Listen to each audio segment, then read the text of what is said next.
Assalamualaikum warahmatullahi wabarakatuh. Perkenalkan, nama saya Hikmal Al-Akbar. Saya dari kelas SI 2402 dan di sini saya ingin mengerjakan tugas pendahuluan satu dari mata kuliah data mining. Sini langsung saja kita masuk ke soalnya. Ini ada 13 soal, sorry, bukan 10 soal, 13 soal. Yang pertama kita disuruh untuk menggunakan dataset yang telah disediakan. Nah, kebetulan di dalam link ini itu akan download sebuah file CSV yang tadi sudah saya download dan ini filenya test.csv. Berarti kita langsung masuk ke soal yang kedua. Soal yang kedua itu jelasan langkah-langkah untuk membuat notebook baru di Google Colab. Nah, pertama kita masuk ke ini dulu. Google Colab.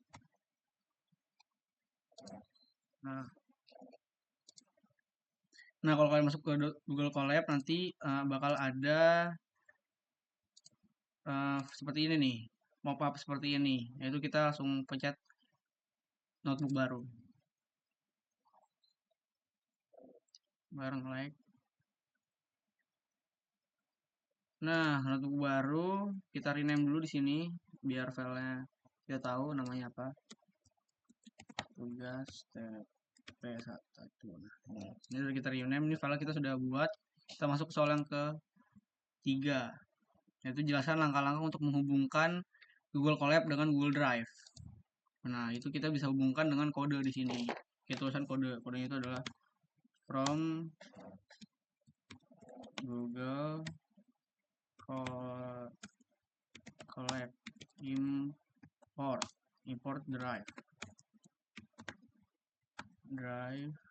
Nah, ini udah ada. Nah, sabar. Drive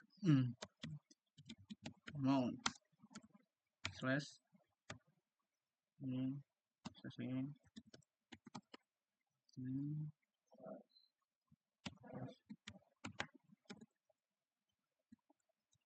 drive. Nah, ini kita gas, kita running. Sambil menunggu, kita masuk ke soal keempat. Soal keberapa sih? Iya, keempat. Soal keempat, kita disuruhkan untuk mengimpor library pandas. Ada kesalahan di sini. Oh, typo, sorry guys.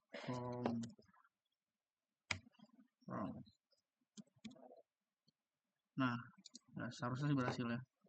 Nah,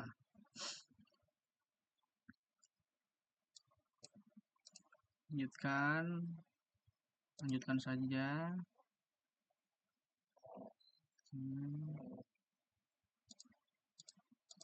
Nah, ini udah kita berhasil untuk menyalakan. Habis itu kita suruh untuk ngimport pandas library yang digunakan untuk membaca data CSV gitu. Import pandas as pd. Nah, ini dia. Jalankan berhasil. Kita tambah kode dulu ya. Kita masuk soal ya. Nah, soal kelima, tuliskan sintak untuk membaca dataset ke dalam data frame. Nah, kita harus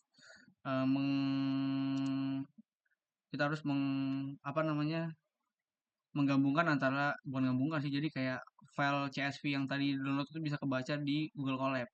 Itu pertama kita harus simpan di drive dulu. Nah, kita simpan di drive dulu ya. Kita buat folder baru aja. Ini tugas TP1 misalkan. Nah, kita buat.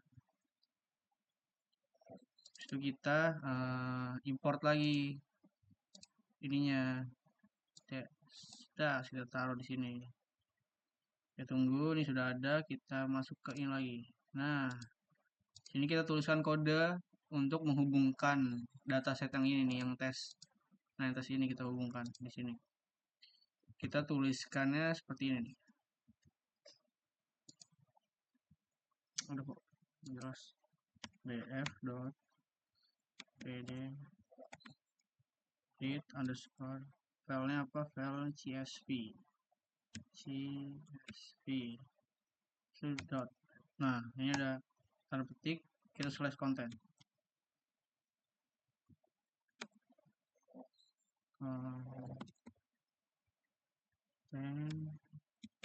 drive slash kita simpan di my drive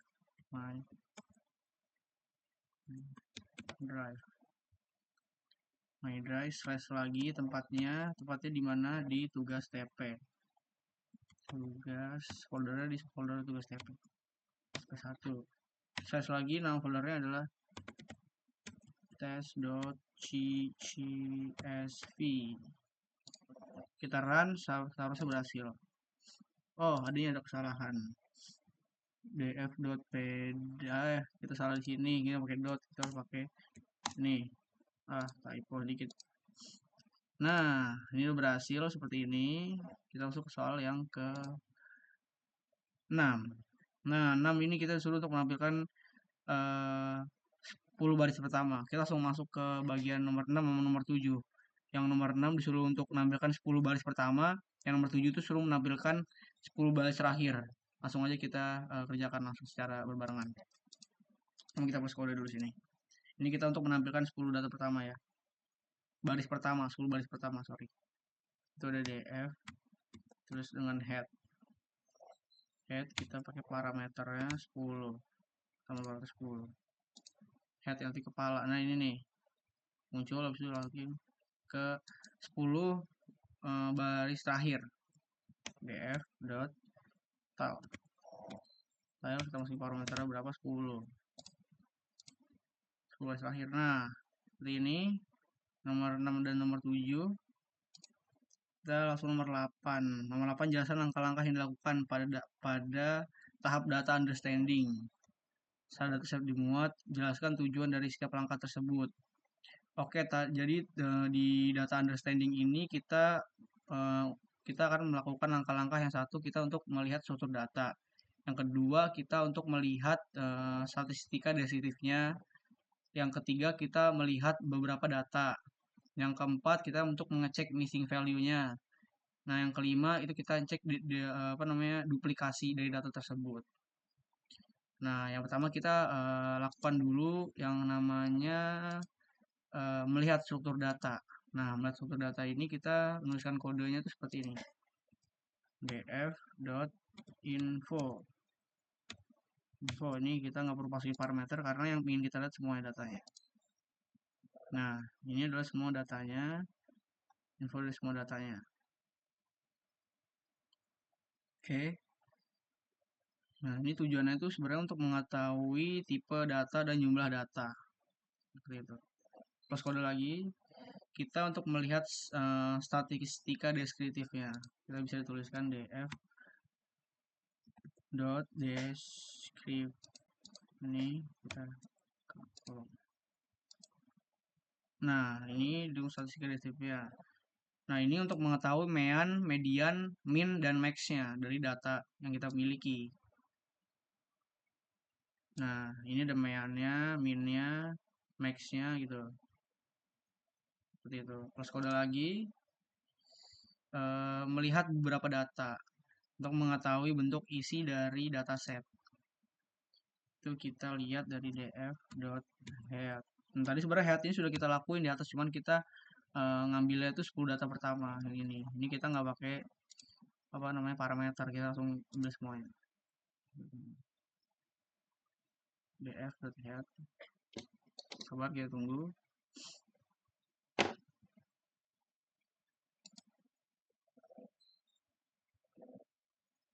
Ini kalau lama mungkin kita biar nggak kelamaan kita gagal menyimpan. Bedaan apa nih? Ini kayak ada kesalahan jaringan. Simpan perubahan. Coba.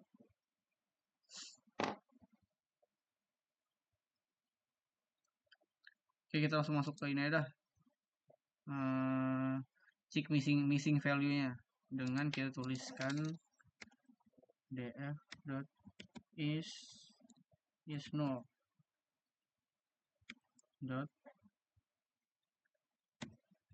sum. Nah, kita run. Ini bisa jadi karena datanya itu terlalu besar ya, atau jadi rada lama ini.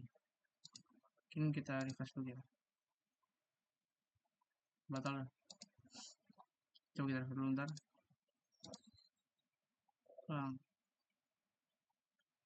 Kapus semua. Coba kita jalankan semua kode.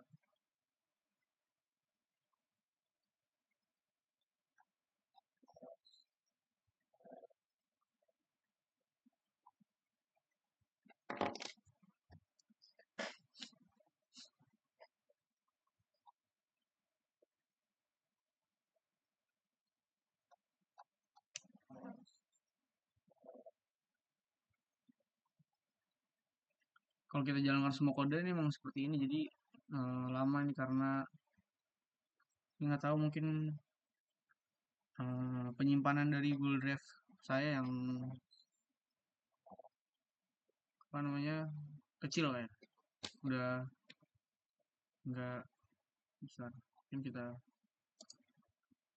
ini udah jadi, ini udah, oke kita manual saja. Nah, ini sudah muncul nih data head yang di awal apa namanya melihat beberapa data nih udah muncul seperti ini, dan ini untuk missing value-nya. Kita lihat. Nah, habis yang terakhir cek duplikasi data plus kode, bukan di sini, di sini. Kenapa muncul di sini dulu ya? Nah, df dot duplicate sum nih. Nah, ini muncul ada data duplikat untuk mengetahui duplikat yang sama. Nah, ini tujuannya untuk memahami karakteristik dari dataset, mengetahui masalah data kayak missingnya, habis itu outlier dan lain-lain, menentukan kayak langkah pre-processingnya. Oke, kita lihat yang ke-9. 9 adalah tuliskan sintak untuk mengimpor Matplotlib dan jelasan fungsi kedua. Oke, kita harus import library lagi. Kita import isi library. Nah, gitu. Ini library import Matplotlib, sini udah ada kayak. Nah, kita gas. Nah, berhasil. Nah, ini jadi tujuannya Matplotlib ini, yang ini tuh tujuannya untuk membuat grafik dasar. Yang Seaborn ini tujuannya untuk memvisualisasi, biar jadi ada muncul gambar gitu lah, visualisasinya gitu. Kita masuk ke soal yang ke-10. Nah, 10 tuliskan sintak untuk membuat grafik histogram dari salah satu kolom numerik, lalu jelaskan informasi yang diperoleh tersebut. Nah, kita coba ya, kita buat, aduh, kita plus kode lagi,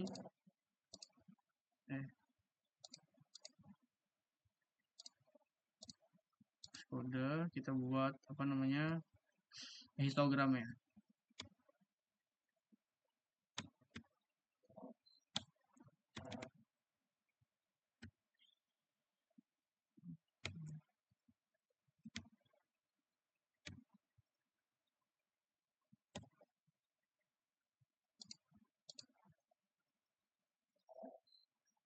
Salah satu kolom numerik.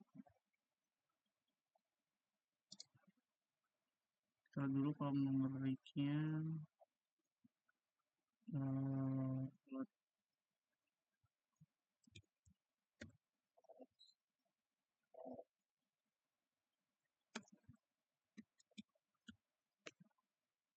Kalian coba sini. Ini kolom numeriknya nih.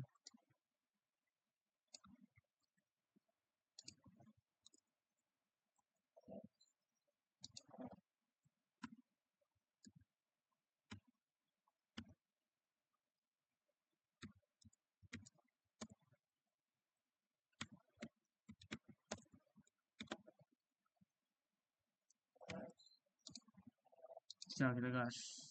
Nah, sini kita bisa dapatkan informasinya. Ya, kita langsung masuk ke soal yang nomor 11. 11 itu tulisan sintaks untuk membuat kelompok dari satu numerik. Oke, kita plus lagi kode di sini. Habis itu kita tuliskan SNS box plot.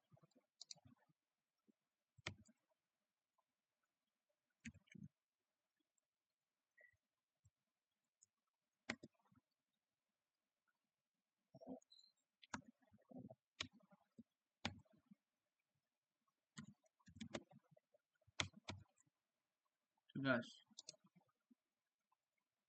Nah, ini adalah apa tadi? Box plot atau outlier-nya dari kolom numerik plot for type. Nah, kayak penjelasan untuk histogram ini, kayak histogram ini untuk melihat distribusi data, persebaran data. Habis itu untuk mengetahui apakah data itu normal atau tidak.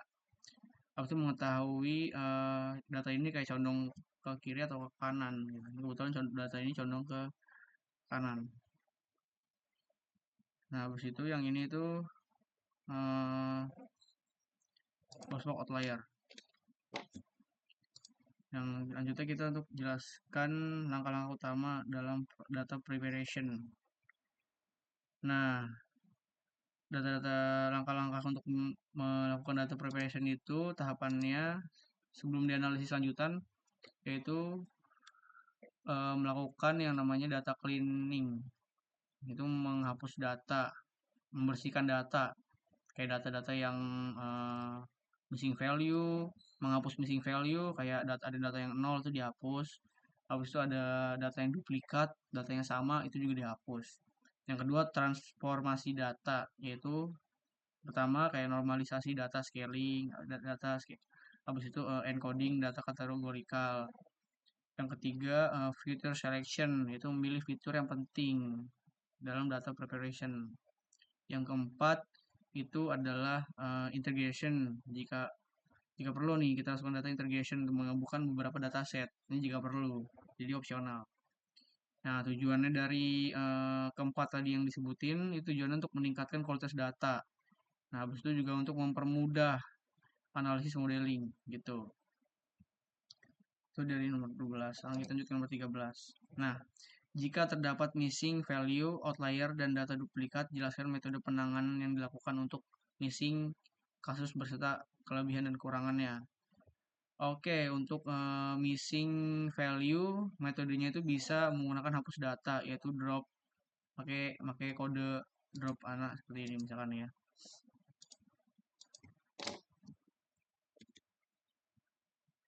DPNA. Coba kita tes.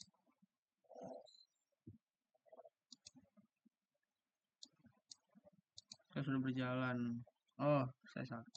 Kayak datanya itu missing value kita yang hapus data, kelebihannya itu kayak mudah dilakukan, kekurangannya bisa menghilangkan informasi penting. Yang kedua itu adalah outlier. Outlier itu kayak kelebihannya itu kayak lebih akurat, kekurangannya bisa menghapus data yang valid. Yang ketiga data duplikat. Kayak DF drop data duplikat. Ini kayak ada data duplikat. Coba kita tes.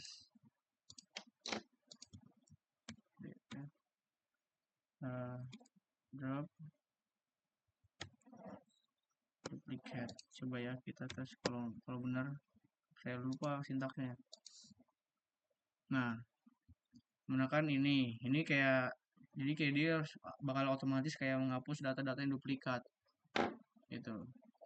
Nah, kelebihannya dari data lebih bersih, kekurangannya jika salah hapus sama dengan kehilangan data yang penting gitu. Oke, untuk di akhir kira-kira seperti ini tugas video saya. Apabila ada kekurangan, pastinya ada kekurangan, saya minta maaf. Wabillahi taufiq walhidayah. Wassalamualaikum warahmatullahi wabarakatuh.